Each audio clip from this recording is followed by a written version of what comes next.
पीले दांत वाली बहू। रंजना कभी ब्रश नहीं करती थी।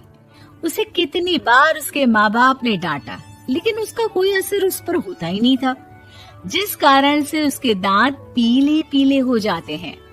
शादी के बाद। अरे बहू, वैसे तो तुझ में कोई कमी नहीं है, पर तेरे दांत इतने पीले कैसे हैं बेटा? कैसे मतलब? कोई सर्जरी थोड़ी ना कराई है। वो तो क्या नाम, मैं ब्रश नहीं करती थी तो पीले हो गए। अब क्या करूं? आप कहें तो लाल करवा लूं या फिर काले? यार ये क्या है, क्यों माँ से लड़ रही हो? लड़ रही हूँ? अरे मैं लड़ रही हूँ या ये बोल रही है कि दांत पीले हैं, पीले।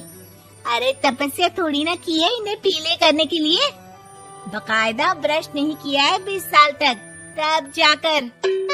छी, कैसी बात कर रही हो? ये उस वक्त तो पीले नहीं थे जब हम लोग तुम्हें देखने आए थे।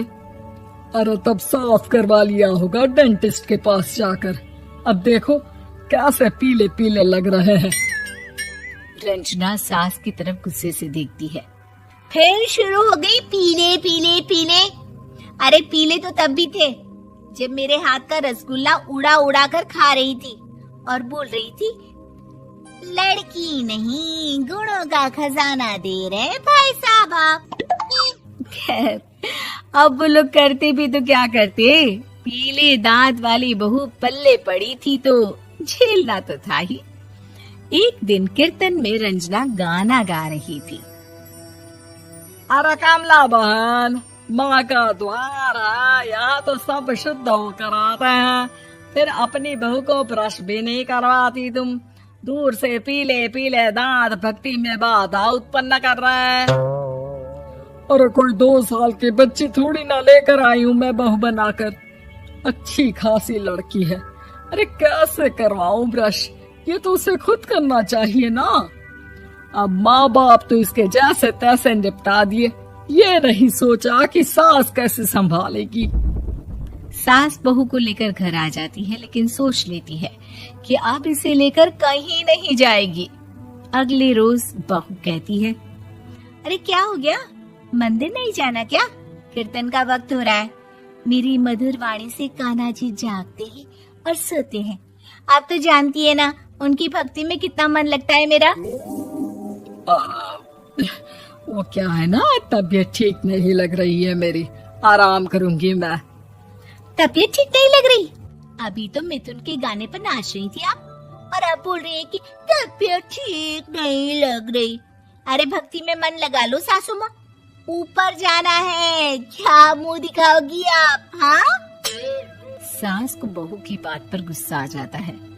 मैं क्या मुंह दिखाऊंगी, इसकी चिंता तो ना कर, समझी? अपने मुंह की चिंता कर, जो ये पीले पीले दांत लेकर हर जगह पहुंच जाती है। पता है लोग कितना मजाक बनाते हैं। ना जी ना, मैं नहीं जाना कहीं तेरे साथ।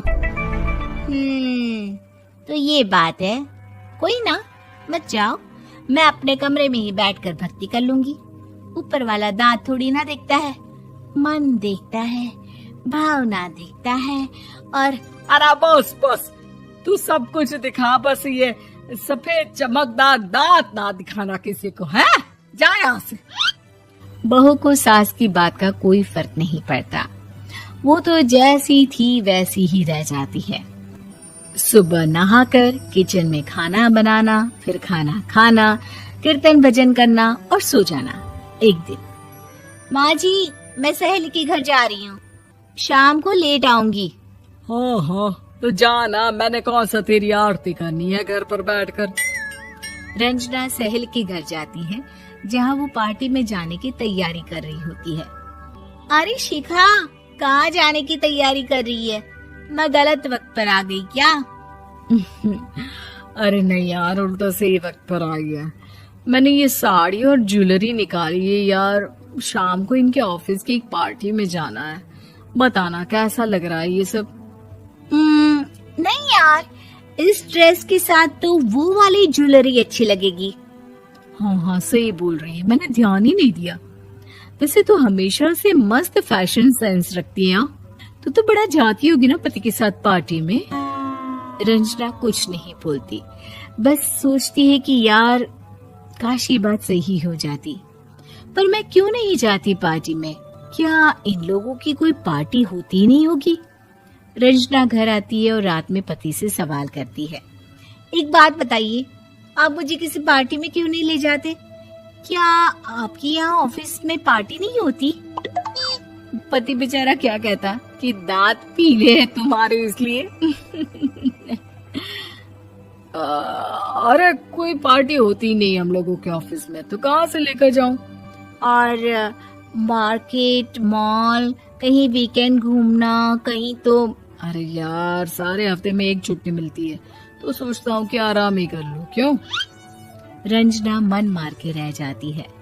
पहले कभी सास के साथ मंदिर जाया करती थी, लेकिन वो भी सास ने ले जाना बंद कर दिया। घर बैठी बैठी रंजना बोर हो जाती है। तभी उसे आइडिया आता है और वो मायके जाने का सोचती है। सासू माँ, 2 दिनों के लिए मम्मी के घर जा रही हूँ। अच्छा ठीक है, आराम से जा। और हाँ, माँ से कुछ अच्छी आदत सीख कर आना कि कैसे शरीर के हर भाग की तरह दांतों की सफाई भी जरूरी होती है, समझी? शुरू हो गई ना आप? वो लोग आपकी तरह नहीं है कि छोटी छोटी बात का बतंगड़ बना दे। उन लोगों के लिए मैं मायने रखती हूँ, ना कि मेरे पीले पीले दांत। रंजना माँ को बिना बताए उन लोगों को सरप्राइज देती है, लेकिन जैसे ही वो दरवाजे पर पहुँचती है, अंदर देखती है कि घर वाले कहीं जा रहे होते हैं। अब माँ, काश रंजना दीदी के दांतों वाली प्रॉब्लम नहीं होती, तो वो भी हम लोगों के साथ चलती ना बुआ जी की बेटी की शादी में। हाँ बेटा, लेकिन अब उसे कौन समझाए कि उसको उसके पीले दांत नहीं दिखते, लेकिन उसके आसपास के लोगों को कितना एम्बैरेसिंग फील कराते हैं। मुझे तो कितनी बार उसके स्कूल की टीचर ने शिकायत की कि उसके साथ कोई लड़की बैठना भी नहीं चाहती, और ना ही कॉलेज में कोई उससे बात करना चाहता था। लेकिन पता नहीं क्यों उसे ये बात समझ में ही नहीं आती। कोई कमी नहीं है उस लड़की में, बस यही कि दांत पीले हैं। वो तो भला हो जीजा जी और उनकी माँ का, जो दीदी को जैसी है वैसे ही रखा हुआ है। रंजना को अपने घर वालों की बात सुनकर बहुत दुख होता है। वो सोचती है कि वो क्या करे, लेकिन फिर वो सीधा डेंटिस्ट के पास जाती है, अपने दांत चमकाती है और कसम खाती है कि वो रोज ब्रश करेगी। अरे क्या हो गया? तुम तो 2 दिनों के लिए गई थी ना, पर कोई ना, अच्छा है, चलो आ गई तो। रंजना सास के सामने आकर खड़ी हो जाती है और पूरी स्माइल करती है, उसके चमकदार दांतों को दिखाती हुई। हैं? चले मंदिर। माँ, मुझे माफ कर दीजिए, मैंने आप लोगों को बहुत एम्बैरेसिंग फील करवाया। मैं आज से